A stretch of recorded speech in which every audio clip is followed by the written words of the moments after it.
Assalamu alaikum. My name is Osama Rida. I'm I'm a degree student, business.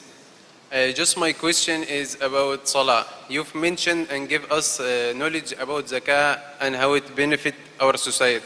So what about Salah? Why we should gather in the mosque?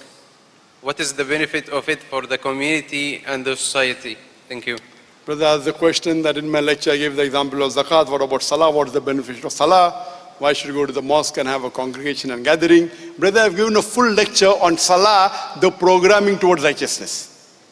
It's for about 1.5. I don't intend doing that. You cannot cover all the points in one lecture. Salah is the second pillar of Islam. After Tawheed, believing in Allah, that there's no one except Allah subhanahu wa ta'ala worthy of worship, and Muhammad sallallahu alaihi wasallam, messenger. The second is salah. Our beloved Prophet Muhammad sallallahu alaihi wasallam said, the first deed that will be asked you on the day of judgment is about your salah. And according to Imam al-Bahabi, not praying falls as the fourth major sin in Islam. Number 1 is shirk. Second is murder.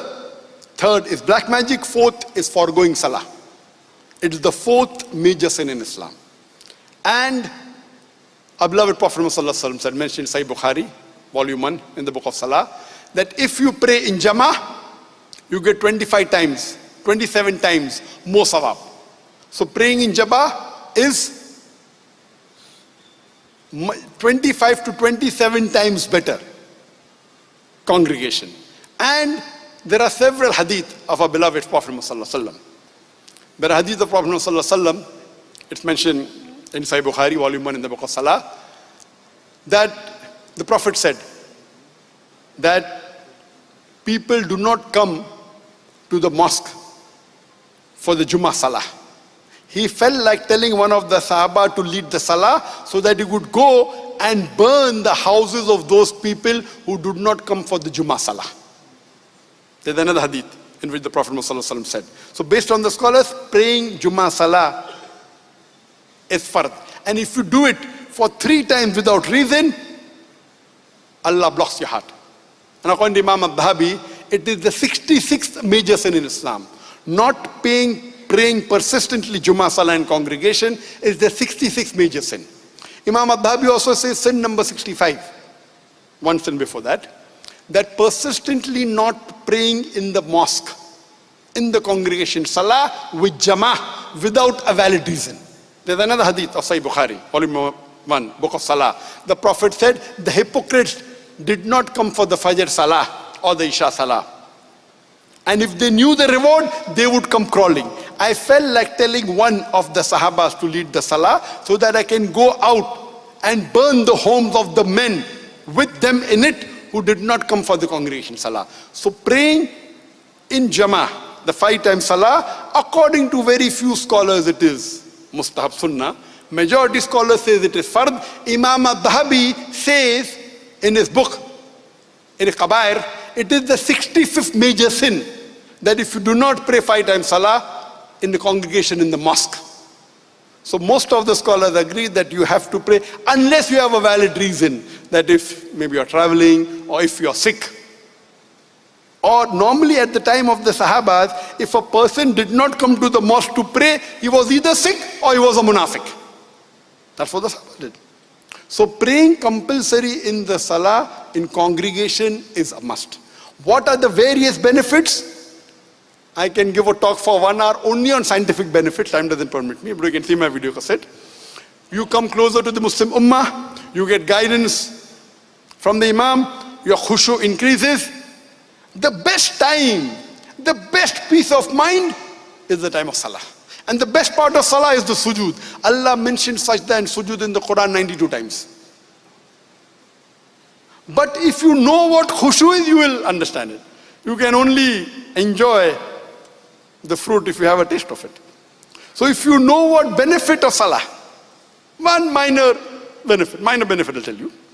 You know, people say, you know, the 10 richest men in the world, and list goes on. Mukesh Ambani number 10, and Warren Buffett, and number 1 goes to Bill Gates. Now it is Jeff something. He's overtaken Bill Gates recently.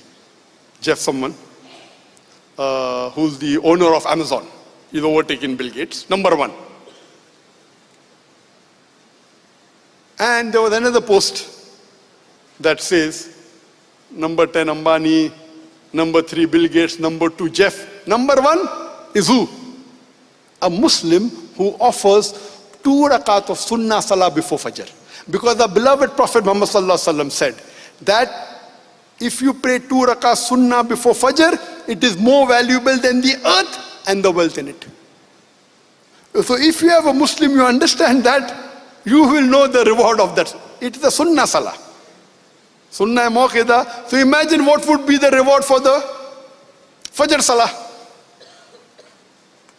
But how many Muslims realize that? Many do, but not all.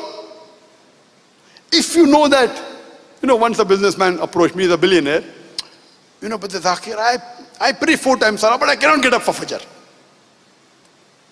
So I told him that what if you have a meeting tomorrow, early in the morning, at 5:30, where if the deal clicks, you will get $1 billion.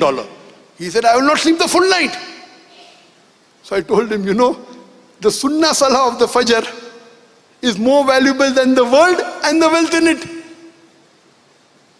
Trillions and zillions of dollars. So if you have that iman and if you have that faith, then you will realize what important it is. That's what the Prophet said. If the munafiq knew what was the benefit of coming for the Isha Salah and Fajr Salah to the mosque, they would crawl coming to it.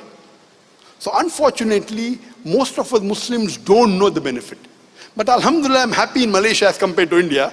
The percentage of Muslims praying in India is very small in the mosque. I would say less than 5%. But here, Alhamdulillah, I'm happy that the percentage of Muslims praying in the mosque is multiple times more than India and Pakistan. But as a Muslim, the benefit you get, the sukoon, the serenity, the peace, it is much more than the wealth. So if you know what peace is, you will value it. If you don't know, you won't value it. So if a Muslim reads the Quran and the Hadith and understands what benefit it is, then you will care less for the material things. And you will come closer to the deen and you will find the benefit. For more details, refer to my talk, Salah, the Programming Towards Righteousness. Hope that answers the question.